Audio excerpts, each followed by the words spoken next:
年租金210万，大家觉得做什么样的行业才能支撑这么高额的房租？大家好，我是嘉哥，我们现在在水塔这边。今天我们来到这个位置，要带大家看一个狠铺子。这个铺子咱们之前是拍过的啊，就是在这个水塔的拐角这边。相信很多人前段时间应该是对于这个颐和苏，就是这边这个铺子非常熟悉啊，因为大概在10几天前还是这个位置的排队王。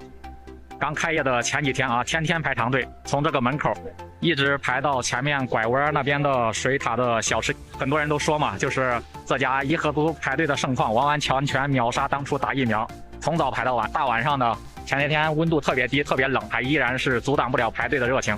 这几天热度稍微下去了啊，外面没有排队了，里面选购的还是蛮多的。咱们前几个月拍这个铺子的时候，他上一任租户还是稻香村啊，也是一个连锁大品牌做糕点的，最后也是可能是高额的房租承担不起吧，大品牌也提桶跑路了，这个门面就空置了。其实整个疫情之后啊，这个门面的租金还是房东有所下调的，原来的220万调到190万左右，是因为稻香村空出来之后，好几个大品牌都要争先的拿这个铺面，最后被这个颐和苏也和的老板直接加价20万，210万拿下，这算是武汉本土的一个中式点心。整个的水塔这个位置150米左右就是江汉路步行街啊，也算是寸土寸金的江汉路商圈。从这边过来源源不断的江汉路的人流，还有这边武汉的现在应该称为武汉生意最好的一个小吃美食街水塔美食街啊，每天也是人山人海，相当于是整个的这一排的门面这一排的位置是2条人流的一个交汇处啊，每天数以万计的人流，所以说它的商业价值跟它的铺面价值不言而喻啊。几十米的一条底商下面也是积聚了很多网红品牌啊，这边的颐和苏，当然这边的茶颜，还有最早来武汉的一个网红的鲍师傅，这边还有一个鲁西河，这边还有乞讨的班子。咱们回到正题，继续说咱们面前颐和苏的这个铺子，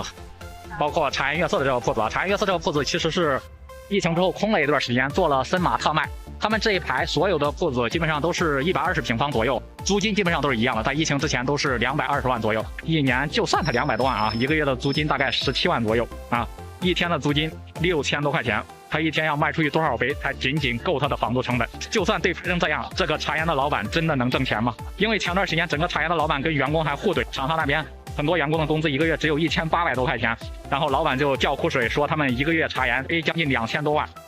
再往前面又是4、5家扎堆，再往徐里门那儿又是3、4家扎堆，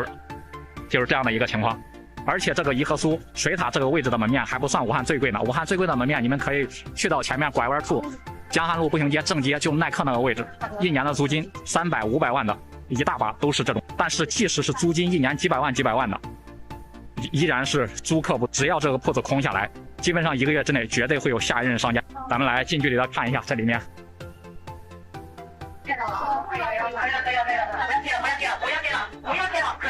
无论是颐和苏还是鲍师傅还是茶颜悦色，别看他生意这么火爆啊，单纯的靠营业额赚钱，靠每天卖着奶茶卖着糕点赚钱，